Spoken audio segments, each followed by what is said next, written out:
Denver Broncos Mile High View. No commercials, no bullshit. Let's take a look at the Denver Broncos Titans preview from my perspective. What is it that I'm looking for in this game? You know, it's been a long time. No preseason. The Broncos are limping their way into this game, nursing some injuries. So obviously, Courtland Sutton shoulder, which is definitely going to impact him to some degree. Because, you know, when you're playing with equipment, shoulders are actually rather important in catching a football. If you'd ever played football, either wide receiver or corner, you would realize that catching a football with equipment on versus not, it's kind of two different animals. And I know that the wide receivers are set up with equipment to hinder their motion as much as possible, but you still have it.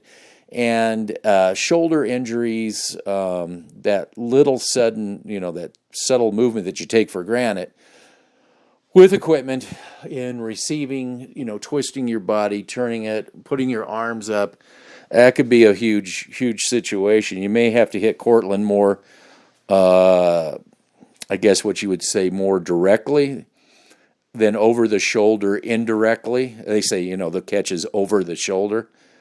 So that may take a little while to it's just something that could. I don't know the extent of his injury, so that's why we're taking a look, obviously, at Courtland Sutton. Anyway, I also want to see, of course, everybody's. I'm not saying anything anybody else hasn't said already, and that's, can the Denver Broncos at least slow down Henry? I'm not convinced this team can.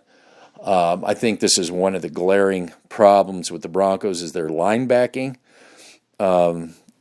In the absence of Von Miller, even though you'd say and could correctly argue that Von Miller is not the greatest rush stopping lineman or linebacker, however you want to define him.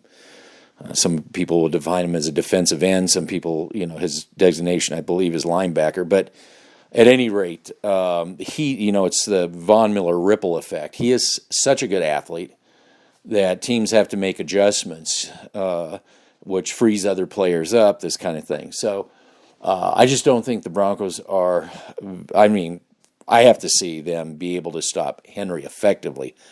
I believe the Titans will be able to, if at minimum, run Henry effective enough that that'll help their passing game out.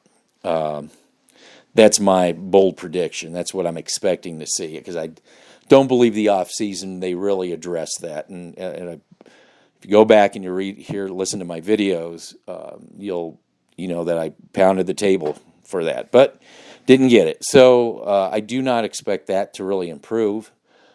The other thing is Shurmur. Is Shurmur going to get pass happy? That's something I'm really wondering. Is Shurmur's play calling? How will tight ends be utilized? He went on this tight end, which this is what I really thought was odd, and I think maybe this has more to do with Vic Fangio's influence on Shurmur, is that there seemed to be a tight end frenzy. They're leaving, they're coming in, this kind of thing with Shurmur. So I'm really interested to see how he works tight ends with this offense, because typically he was never a tight end-oriented offensive coordinator. So this may be a new twist, and maybe this is where Vic Fangio's influence comes in. So that's going to be interesting too. But my big thing is, will Shurmur get pass happy? And I know everybody wants to see Drew Lock throw the ball over, but I'd really like to see the Denver Broncos with balance. I would like to see how this Lindsey, Josh Gordon deal is working out. And I have a feeling if Shurmur gets pass happy, you'll see a lot more Gordon and a lot less Lindsey. This is my guess. So these are the things that I'm looking for. Maybe we can come back to this at the end of the game. Again, I'll be shooting video of this. I've corrected the flicker effect. It's going to be a primitive but effective gathering of video, because I don't have a DVR that has an output that outputs. So I'm sure that's out there, but this is just the quick and dirty, and just again to make a point. So anyway, that's my take.